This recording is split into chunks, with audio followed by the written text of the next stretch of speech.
आशा भरी नारी। ये TWR इंडिया की प्रस्तुति है। सभी सुनने वालों को हमारा हार्दिक नमस्कार। आशा भरी नारी के आज के इस कार्यक्रम में एक बार फिर से आप सबसे मिलकर हमें बेहद खुशी है। मैं हूँ वाणी और मेरे साथ हैं शालिनी जी, और आज के इस कार्यक्रम के हम दोनों आपके होस्ट हैं। और हम एक ऐसी चीज़ के विषय में आज चर्चा करेंगे जिसकी हम सभी को बेहद ज़रूरत है और जिसे हम सब चाहते हैं, लेकिन शायद ही कभी इसके लिए समय मिलता है। जी हाँ, हम विश्राम की बात कर रहे हैं और देखते हैं कि प्रभु का इसके बारे में क्या कहना है। आराम के विषय में शालिनी जी, मुझे याद आया कि पता चला था कि कुछ महीनों के लिए आपने अपनी आवाज़ खो दी थी। जी हाँ, आप सही कह रही हैं। पूछने के लिए धन्यवाद। आप तो जानती हैं कि हम गायन प्रतियोगिता में भाग लेने के लिए गायन अभ्यास कर रहे थे और हम एक वार्षिक प्रतियोगिता में भी भाग ले रहे हैं। सुनने में लगता है कि आपका दिन बहुत व्यस्त रहता होगा। जी हाँ, सही कहा आपने। हफ्तों के अभ्यास के बाद एक सुबह जब मैं उठी तो मैं बोल नहीं पा रही थी। मैंने महसूस किया कि मेरी आवाज़ ही नहीं निकल रही थी। मैं घबरा गई क्योंकि अभी मेरे पास सिर्फ 2 सप्ताह थे और अभी हम में से कई लोगों को अपना पाठ पे अभ्यास करना था। हफ्तों के अभ्यास के बाद एक सुबह जब मैं उठी तो मुझे लगा कि मैं बोल ही नहीं पा रही हूँ, मेरी आवाज़ ही नहीं निकल रही थी। मैं घबरा गई थी क्योंकि अभ्यास के लिए अभी हमारे पास सिर्फ 2 हफ्ते थे और हम सभी अपने अपने पाठ पर अभ्यास कर रहे थे। तो आपने उसे फिर सही कैसे किया? मैंने नमक के पानी के गरारे किए, ग्रीन टी पी, अदरक और खांसी की गोलियाँ ली। मैंने वो सब कुछ करा जो मैं सोच सकती थी, लेकिन फिर भी कोई सुधार नहीं हुआ। फिर मैं डॉक्टर के पास गई। डॉक्टर ने मेरे गले की जांच करी और उन्होंने बताया कि अगर मैं जल्दी ठीक होना चाहती हूँ तो मुझे अपने गले को पूरा आराम देना होगा। तो बस इतना ही बोला उसने कि आराम लेना? जी हाँ, बस डॉक्टर ने मुझे बताया कि मेरा वोकल कॉर्ड जो है तनाव से थक गया है और मुझे उस आराम देने के लिए बिल्कुल बात नहीं करनी होगी, ना गाना ना गुनगुनाना, बस पूरा मौन। तो ये तो आपके लिए सबसे कठिन समय रहा होगा। जी हाँ, बेशक। कई बार मुझे सुधार करने, कुछ बोलने, कुछ भी बताने के लिए खुद को रोकना पड़ रहा था। तो फिर आपके अभ्यास का क्या हुआ? अभ्यास तो होता रहा। टीम के अन्य सहायकों ने इस काम को संभाला। शुरू में उनका पूरा नियंत्रण सौंपना मेरे लिए कठिन था, लेकिन बाद में एक बोझ महसूस करने के बजाय मुझे अच्छा लगने लगा। लेकिन क्या मतलब ऐसा परिवर्तन सच में हुआ? जी हाँ, ये बहुत अच्छा था और मैंने वास्तविक रचनात्मक सुधार किए। तो फिर डॉक्टरों ने आपको क्या सलाह दी? डॉक्टर ने मुझे धीमी गति से बात करने को कहा था। सप्ताह के मध्य तक मैं बात करने लगी थी, लेकिन मुझे अपने गले पे जोर नहीं देना था और अब मैं बिल्कुल ठीक हूँ। और आपके शो का क्या हुआ? शो तो उम्मीद से बेहतर रहा, लेकिन मैंने उस दिन एक बात सीखी कि हमें सब कुछ खुद करने की ज़रूरत नहीं है। हमें इस बात को सोचना है कि हमें आराम कब करना है। अरे वाह! तो आराम तो वैसे सच में आपने कहा कि बहुत ज़रूरी है, लेकिन आराम कितना ज़रूरी है मैं आपको एक उदाहरण से ज़रूर और आपके द्वारा दर्शकों को ज़रूर बताना चाहूँगी। आपको दिख रहा है ये पानी का एक ग्लास है, लेकिन अगर आप मुझे कहेंगी कि वाणी इसको पकड़े रहो, तो वाणी इसे कुछ घंटों तक, कुछ क्षणों तक पकड़ सकती है। लेकिन अगर आप कहेंगी वाणी इसे ऐसे ही पूरा दिन पकड़े रखो, तो हो सकता है कि वाणी कुछ समय के बाद में आपको अस्पताल के बिस्तर पर मिले। लेकिन अगर मैं इसे रख दूँ तो मेरे हाथ को, मेरे बाजू को इतना आराम मिलेगा कि हाँ, मैं दोबारा उसे कुछ घंटों तक फिर से पकड़ सकती हूँ। ठीक इसी तरह से हमारे जीवन में आप देखेंगे तनाव है। अगर तनाव को हम लिए चल रहे हैं तो वो एक ग्लास के ही समान है, एक भरे हुए पानी के ग्लास के समान है जिसे हम बोझ की तरह ढो रहे हैं। जितनी देर आप कहेंगे कि तनाव पकड़े रखो, मेरा हाथ और भारी होता चला जाएगा, वैसे ही जीवन भारी होता चला जाएगा। लेकिन एक समय आएगा जब हाथ भी बोलता है कि ग्लास रख दो, तभी उसी प्रकार जीवन भी कहता है कि तनाव को हटा दो। और बहुत ज़रूरी होता है, जब तक आप उस तनाव को नहीं हटाते अपने जीवन से, तब तक आप एक खालीपन महसूस करते हैं और एक बोझ बहुत ज़्यादा महसूस होता है। ठीक इसी तरह से तनाव भी है, जितना उसे बोझ की तरह ढोते जाएं परेशान कर देता है, लेकिन उसे छोड़ना ही अच्छा है। हाँ जी वाणी, आप ठीक कहते हैं। आप जानते हैं हम एक ऐसी संस्कृति का हिस्सा हैं जो व्यस्त रहना पसंद करती है। मैं ऐसे बहुत सारे लोगों को जानती हूँ जो अपने तनाव को, अपनी नींद की कमी को एक सम्मान, अभिमान के रूप में देखते हैं और उसे एक सम्मान के बिल्ले की तरह पहनते हैं। आपने बिल्कुल सही बात करी। हम में से अधिकांश लोग ऐसे हैं कि जब वो छुट्टी भी लेते हैं तो भी अपने साथ घर पे काम ले आते हैं। तो वो छुट्टी छुट्टी रह ही नहीं जाती।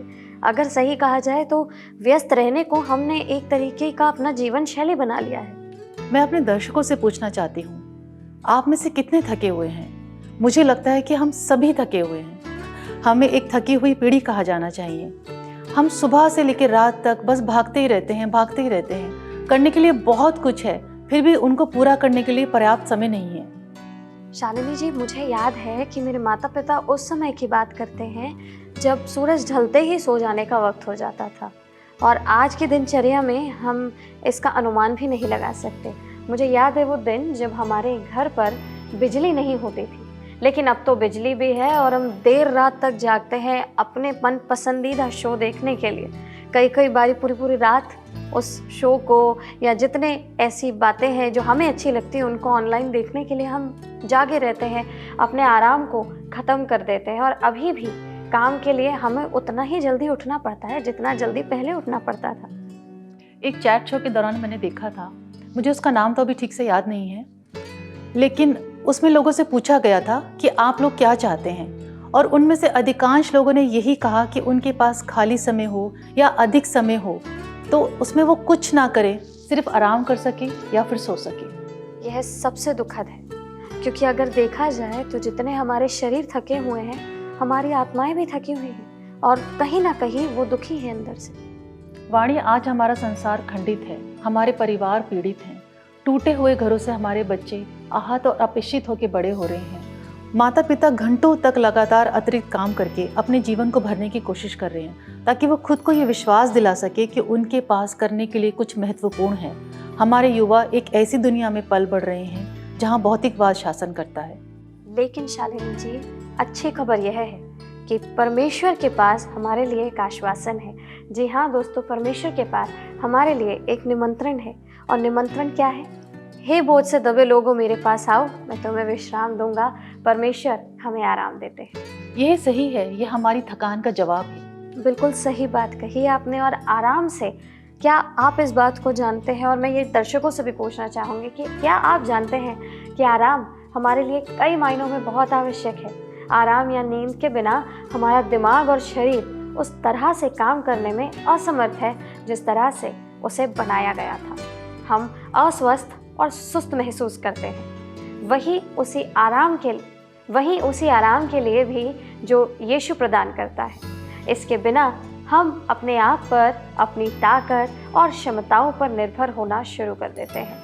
अपने शरीर और दिमाग को समान रूप से थकावट की ओर ज़बरदस्ती हम कहीं ना कहीं ले जाते हैं, धकेल देते हैं। वाणी, आप सही कह रही हैं। क्या आपको याद है जब हम लोग क्वारंटाइन हो गए थे, हमें अपने घरों में आराम करने और रहने के लिए मजबूर होना पड़ा था, लेकिन बहुत से लोगों को ये चीज़ें बहुत मुश्किल लग रही थी क्योंकि हम अपनी ज़रूरतों को जुनूनी तौर पे पूरा करने के लिए तत्पर रहते हैं। हम हर तरह से व्यस्त रहने के बहाने खोजते रहते हैं। आप सही कह रही हैं, लेकिन यीशु में आराम लेना केवल शारीरिक आराम ही नहीं है, उससे कहीं बढ़कर है। शारीरिक कामों से छुट्टी लेना ही नहीं, उससे कहीं बढ़कर के है। दोस्तों, यह कुछ ऐसा है जिसे हम हर समय जुड़े रहने के लिए कह सकते हैं। हमें परमेश्वर को अपने भीतर उंडेलने देना चाहिए और हर समय हमारे माध्यम से उसे काम करने की अनुमति देने की आवश्यकता है। हमें सब कुछ उसके चरणों में रखना होगा और भरोसा करना होगा, क्योंकि वो काम करेगा और पहले ही कर चुका है। हमें केवल अपनी आज्ञाकारिता उसको दिखानी है। वाणी, आप सही कह रहे हो। प्रभु यीशु मसीह के वचन में भी लिखा है, मत्ती 11 उसके 28 से 30 पद में, हे सब थके हुए और बोझ से दबे लोगों, मेरे पास आओ, मैं तुम्हें विश्राम दूंगा। मेरा जुआ अपने ऊपर ले लो और मुझसे सीखो, क्योंकि मैं नम्र और मन में दीन हूँ, और तुम अपने प्राण को विश्राम पाओगे, क्योंकि मेरा जुआ सहज और मेरा बोझ हल्का है। सुनने में यह बहुत सरल लगता है, लेकिन समस्या तब आती है जब हम इस आराम को स्वीकार नहीं कर पाते। शालिनी जी, इसी से जुड़ा एक बहुत महत्वपूर्ण सबक है जो मैंने अपने जीवन में सीखा है। हाँ जी, ज़रूर बताएं। यह कुछ सालों पहले की एक रिट्रीट की बात है। हम कुछ सालों पहले एक रिट्रीट में गए थे। वहाँ पर कहा गया कि 3 घंटे भजन संहिता 23 पढ़ना है। शुरुआत में मैं घबरा गई कि एक भजन संहिता को हम 3 घंटे कैसे लगातार पढ़ सकते हैं और उसमें से हम क्या सीखेंगे। लेकिन जब मैंने उसे पढ़ना शुरू किया तो थोड़ी देर बाद मैं इस अनमोल भजन में अनुग्रह की शक्ति को फिर से खोजने में सक्षम थी। मुझे एहसास हुआ कि मैंने हमेशा परमेश्वर को एक कार्य करने वाले के रूप में देखा था, मानो कि उसका मुख्य लक्ष्य यह सुनिश्चित करना था कि मैं उसके लिए पर्याप्त काम कर रही हूँ या नहीं। इसके बजाय भजन 23 घोषित करता है कि प्रभु मेरा चरवाहा है और चरवाहे की इच्छा मेरी आत्मा को तरोताज़ा करने की है। जब मैंने इस बात को अनुभव किया तो सच में ये बहुत दिल छू लेने वाली बात थी मेरे लिए, जिसे मैं कभी नहीं भुला सकती, और सच में ये बहुत आश्चर्यजनक था। सच में ये दृष्टिकोण बहुत ही सुंदर है। शालिनी जी, 2 शक्तिशाली बातें हैं इस पूरे भजन में जिनकी ओर मैं आपका और दर्शकों का ध्यान केंद्रित करना चाहूँगी, और निश्चित रूप से मैं कह सकती हूँ कि मुझे भी बहुत ताजगी देने वाली वो 2 बातें हैं। परमेश्वर के इस भजन में हम पढ़ते हैं वो पहली बात जो कि कहती है कि चरवाहा जानता है कि जीवन हमारी आत्माओं पर कठिन हो सकता है। जीवन अक्सर भ्रम पैदा करने वाला होता है। हमें हर तरह के फैसले लेने होते हैं। हम लोगों से प्यार करने की कोशिश करते हैं और हम गड़बड़ कर देते हैं। हम योजनाएं बनाते हैं और वे अक्सर टूट जाते हैं। हर दिन हम एक ऐसी स्थिति से निपटते हैं जो हमें चिंतित कर देती है, थकाती है या निराश महसूस करा देती है। हमारी आत्मा को निरंतर ताजगी की ज़रूरत है और चरवाहा इस बात को इतनी अच्छी तरह से जानता है कि वह हमारे साथ साथ चलता है। आमीन। ये एक सुंदर सच्चाई है। अब चलते हैं दूसरी बात की ओर। दूसरी बात भी इसी भजन में हम पढ़ते हैं, जहाँ पर हमें ये पता चलता है कि चरवाहा जानता है कि हमें हरी चराइयों और सुखदायी जल की ज़रूरत है। इसकी सुंदरता यह है कि चराइयाँ और जल हम सभी के लिए अलग हो सकते हैं। हमारी हरी चराइयाँ और सुखदायी जल अलग अलग हो सकते हैं, लेकिन जितना हम खुद को जानते हैं, चरवाहा हमें उससे बेहतर जानता है। वो हमें ताजगी के लिए हरी हरी चराइयों में ताजगी से भरपूर कर देता है। वाणी, क्या आप जानते हैं, जब हम प्रभु परमेश्वर के नेतृत्व में आत्मसमर्पण कर देते हैं तब परमेश्वर हमें ऐसी जगह पे ले जाता है जहाँ हमारा जीवन तरोताज़ा हो जाता है। वैज्ञानिक खोज से प्रमाणित हो चुका है कि आराम हमारी प्रतिरक्षा प्रणाली को बढ़ावा देता है, तनाव को कम करता है, हृदय रोग के खतरे को भी कम करता है। आराम हमारी उत्पादकता को बढ़ाता है, हमारी याददाश्त में सुधार करता है और हमारी मनोदशा को बढ़ाता है। कमाल की सूची कही है अभी आपने जो बोली है। यकीन मानिए मैं सबको एक जगह पर लिख लूँगी घर जा कर के, क्योंकि मुझे लगता है कि मेरे जीवन में मुझे इसे लागू करने की बेहद आवश्यकता है। बिल्कुल, हम सबको अपने जीवन में इसको लागू करना चाहिए। क्या आप जानते हैं कि विश्राम हमारे हित के लिए इतना महत्वपूर्ण है कि परमेश्वर इसे सृष्टि की कहानी में भी दिखाता है। आपने बिल्कुल सही कहा। ऐसा हम पढ़ते हैं उत्पत्ति की किताब में, उत्पत्ति 2:3 में लिखा है, 7वें दिन परमेश्वर ने अपने कामों से विश्राम किया। उसने 7वें दिन को सबके लिए एक विश्राम दिन के रूप में ठहराया है। हाँ, आपने सही कहा। वचन में लिखा है, निर्गमन 23 उसके 10 और 11वें पद में लिखा है, 6 वर्ष तक बीज बो, अपनी फसल को काटो और खेत को तैयार करो, किंतु 7वें वर्ष अपनी भूमि का उपयोग ना करो। 7वां वर्ष भूमि के विश्राम का विशेष समय होगा। अपने खेतों में कुछ भी ना बो। यदि कोई फसल वहाँ उगती भी है तो उसे गरीब लोगों को ले लेने दो। जो भी खाने की चीज़ें बच जाएं उन्हें जंगली जानवरों को खा लेने दो। यही बात तुम्हें अपने जैतून और अंगूर के बागों के बारे में भी सोचनी चाहिए। भूमि को विश्राम का वर्ष या आराम के वर्ष देने की आवश्यकता बिल्कुल थी, क्योंकि जब अच्छी फसल होती है तो उसमें भूमि अपने कई पोषक तत्वों को खो देती है। अब उन पोषक तत्वों को दोबारा से भूमि में वापस लाने के लिए उसे उस विश्राम की बेहद आवश्यकता है। जी हाँ, हमारे साथ भी यही होता है। अगर हम पर्याप्त आराम किए बिना उत्पादन जारी रखने के लिए मजबूर होते हैं। विश्राम को सृष्टि के ताने बाने में बुना गया है और हम इस सृष्टि का एक हिस्सा हैं। यह बिल्कुल ठीक बात कही आपने शालिनी। वाणी यह अद्भुत है और ये बात मुझे एलिया की याद दिलाती है। क्या सच में? एलिया की याद कैसे? जी हाँ, भविष्यवक्ता एलिया परमेश्वर का एक शक्तिशाली व्यक्ति था। राजाओं की पुस्तक में हम भविष्यवक्ता पर प्रभु का हाथ देखते हैं, जब वह चमत्कार के बाद चमत्कार करता है। फिर राजा का अहाब के बाल देवता के उपासकों में से एक के साथ कुछ बड़े पैमाने पर मुकाबला होता है। क्या आपको याद है वाणी? मुझे बिल्कुल याद है और ये सच में एक अविश्वसनीय जीत थी। जी हाँ, आप सोचेंगे कि एलिया बहुत खुश होगा, लेकिन नहीं। जब अहाब अपनी पत्नी को एलिया के कामों के बारे में बताता है तब वह क्रोधित हो जाती है और अहाब से उसके सर की मांग करती है। भविष्यवक्ता अपनी जान बचाने के लिए जंगल में चला जाता है। वहाँ उसे अपने लिए बहुत दुख महसूस होता है, वह छिप जाता है। तो प्रभु परमेश्वर क्या करता है? ये हिस्सा शालिनी जी मेरा मन पसंदीदा हिस्सा है, क्योंकि यहाँ हम परमेश्वर की शक्ति और वो आराम को अनुभव करते हैं जो परमेश्वर ने उस समय एलिया को दिया था। परमेश्वर ने एलिया के पास एक दूत भेजा था जो उसे खाना खिलाता था और आराम करने देता था। जब एलिया ने अपनी कुछ शक्तियाँ वापस पा ली, तब यहोवा भविष्यवक्ता के साथ तर्क करने के लिए आता है। आश्चर्यजनक बात यह है कि यहोवा ने प्रतीक्षा की, क्योंकि एलिया परमेश्वर के निर्देशों को और उसके प्रोत्साहन को सुनने की स्थिति में उस समय नहीं था। उसे आराम की आवश्यकता थी। हम सभी कभी कभी एलिया की तरह हो सकते हैं। ऐसे समय होते हैं जब हम किसी लक्ष्य में इतने प्रेरित होते हैं कि हम उस तक पहुंचने के लिए अपनी शारीरिक और भावनात्मक सीमाओं को पार कर जाते हैं, और जैसे ही हम उसे पूरा कर लेते हैं हम टूट जाते हैं। अगर हम स्वस्थ रहना चाहते हैं तो हमें अपने लक्ष्य की ओर बढ़ते हुए आराम करने के लिए समय लगेगा। जब हम ऐसा नहीं करते हैं तो यह हमारे लक्ष्यों तक पहुंचने की खुशी को कुछ कम कर देता है। दोस्तों, पृथ्वी पर यीशु के समय के दौरान वह जानता था कि उसका समय कम है, इसलिए उसने अवसरों का लाभ उठाया, अक्सर खुद को कड़ी मेहनत से आगे बढ़ाया। चारों सुसमाचारों में हम ये देखते हैं कि वह देर शाम तक एक नगर में बैठे हुए अपने पास लाए गए प्रत्येक बीमार और दुष्ट आत्मा से ग्रस्त व्यक्ति को चंगा करता है। लेकिन इसका मतलब यह नहीं है कि उसने आराम को गंभीरता से नहीं लिया। बाइबल के विद्वान अक्सर हमें बताते हैं कि यीशु अक्सर अकेले रहने और प्रार्थना करने के लिए जाते थे, और मेरा मानना है कि ये दो तत्व मजबूत करने वाले आत्म देखभाल करने के लिए सबसे उत्तम है। हम ये भी देखते हैं कि यीशु अपनी नींद को प्राथमिकता देते थे। बिल्कुल सही कहा, ये बहुत बारी हमें देखने को मिलता है शालिनी जी। मुझे याद है कि एक विशेष शाम यीशु ने अपने शिष्यों से कहा, आओ हम उस पार चलें। वो भीड़ को पीछे छोड़कर जैसे वह था वैसे ही उसे नाव में अपने साथ ले गए। एक तूफान आया और लहरें नाव से टकराने लगी, लेकिन सबसे अच्छी बात यह थी कि यीशु नाव के पिछले भाग में सो रहे थे। और हम बाइबल में पढ़ते हैं कि उस समय यीशु जब सो रहे थे तब वो तूफान उस कश्ती से, या कह सकते उस नाव से टकराया था। और हम ये देखते हैं तब चेलों ने उसे जगाया, यानी कि यीशु मसीह सो रहे थे, चेलों ने आके उन्हें जगाया और उससे कहा, हे गुरु, यदि हम डूब गए तो तुझे क्या कोई फर्क नहीं पड़ेगा?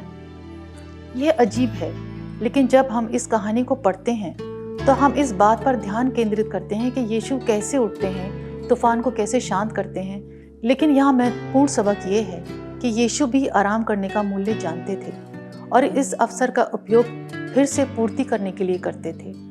यह हमें यह भी सिखाता है कि हमारे दिल और दिमाग यह जानकर आराम कर सकते हैं कि यीशु हमारे साथ हैं हमेशा। यह एक गीत के विषय में अब मुझे याद दिला रहा है शालिनी जी, जो हम संडे स्कूल में सुना करते थे। आप जानते हैं, जब मैं जिम जाया करती थी तो मुझे एक सबक सीखने को मिला कि हम वहाँ जाके मजबूत नहीं हो रहे हैं, वहाँ जाके हम कमज़ोर हो रहे हैं। क्या बात कर रही हैं आप?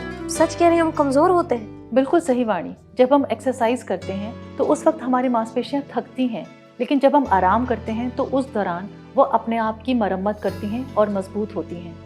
और जब हम शरीर को आराम देते हैं तो हम अपने अगले प्रशिक्षण सत्र में वापस आने के लिए पहले से अधिक मजबूत और अधिक शक्तिशाली बनने के लिए पर्याप्त समय देते हैं।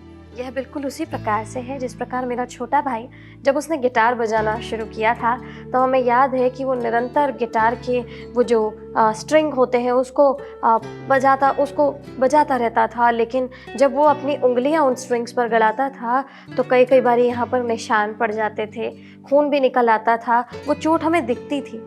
लेकिन जब वो उसे निरंतर करता रहता था तो धीरे धीरे निशान रहते थे पर खून नहीं निकलता था। और अगर वो एकदम उसे छोड़ देता था, क्योंकि कुछ हफ्तों तक जब ये सिलसिला जारी रहा, उसने कुछ हफ्तों के लिए इसे फिर छोड़ दिया था, आराम दिया, तब हमने देखा कि यहाँ पर पहले से ज़्यादा मोटी एक परत, या कह सकते सुरक्षात्मक परत यहाँ पर हो गई थी, लेकिन वो पहले से ज़्यादा मोटी थी।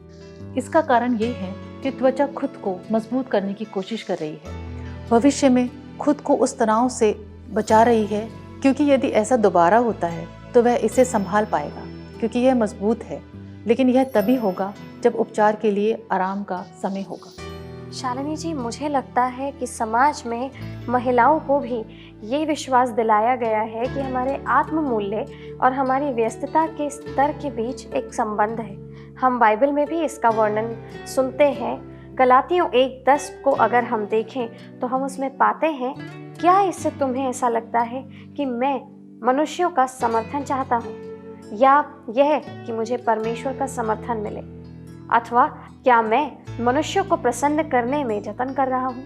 यदि मैं मनुष्यों को प्रसन्न करता तो मैं मसीह के सेवक का सा नहीं होता। अब कृपया ये ना सोचिए कि मैं ये सुझाव दे रही हूँ कि हम सभी महिलाएं स्थायी आराम पर जाएं और अपनी जिम्मेदारियों और परिवारों को कष्ट सहने के लिए छोड़ दें, कोई जिम्मेदारी ना लें, अपने बिस्तर पर बस आराम करती रहे। ऐसा बिल्कुल नहीं। भले ही यह एक अच्छा विचार हो, मैं जो सुझाव दे रही हूँ वो यह है मेरी प्रिय बहनों, कि जब एक और काम करने के लिए एक और अवसर का सामना करना पड़ता है, एक और कार्यक्रम में जाना पड़ता है या एक और पार्टी होस्ट करनी होती है, तो तत्काल स्वेच्छा से काम करने के लिए आग्रह का विरोध करें। बिल्कुल वाणी, हमें रुकने और प्रार्थना करने की ज़रूरत है। प्रत्येक मामले में परमेश्वर का मार्गदर्शन मांगें। शायद प्रभु के मन में उस जगह को भरने के लिए कोई और है। मैंने कुछ ऐसी महिलाओं को देखा है जिन्होंने एक पूर्ण लेकिन संतुष्ट जीवन जीने का रहस्य खोज लिया है। उनके व्यस्त जीवन में विश्राम की अवधि भी शामिल है और उस विश्राम में प्रार्थना का समय भी शामिल है। उनका आत्मिक संतुलन उन्हें और अधिक हासिल करने की अनुमति देता है। बिल्कुल सही बात है शालिनी जी। हम सभी व्यस्त अनुभवों को अपने जीवन में महसूस करते हैं और इससे रोज़ प्रतिदिन हम भी गुजरते हैं, लेकिन कई बारी इससे हमें एक तनाव मिलता है। हम अपने जीवन को तनाव दे देते हैं और कभी कभी किसी विशेष सप्ताह या महीने के दौरान आराम करना बेहद मुश्किल हो जाता है। हम पूरे परिदृश्य पर अपनी नज़र रखकर उन कठिन समय का प्रबंधन कर सकते हैं। विश्राम और नया बनने के समय आएंगे। ज़रूरत है कि अधिकार से दावा करें और उनको उस विश्राम के पलों को बिताएं। बिल्कुल सही कहा आपने वाणी। परमेश्वर ने हमें विश्राम करने के लिए बुलाया है, वैसे ही जैसे वह हमें काम करने के लिए बुलाते हैं। वह हमें उसकी उपस्थिति का अनुभव करने के लिए समय देकर उसके साथ हमारे संबंधों को आशीष देना चाहते हैं। शालिनी जी, विश्वासियों के रूप में हमारे परमेश्वर हमसे जो प्यार करते हैं, हम केवल उसकी आराधना कर सकते हैं, और जब हमें आराम का समय मिलता है तो हम भक्ति में भी बढ़ सकते हैं। बहनों, हम भजन संहिता 62:1 के इस पद के साथ समाप्त करना चाहेंगे। सचमुच मेरी आत्मा परमेश्वर में विश्राम पाती है, मेरा उद्धार उसी से होता है। परमेश्वर आप सबको आशीष दे। अगर आपको आज का कार्यक्रम पसंद आया हो तो स्क्रीन पर आ रहे नंबर पर हमें मिस कॉल ज़रूर दीजिए। हम आपसे अगले सप्ताह फिर मिलेंगे। तब तक के लिए परमेश्वर आपको आशीषित करे।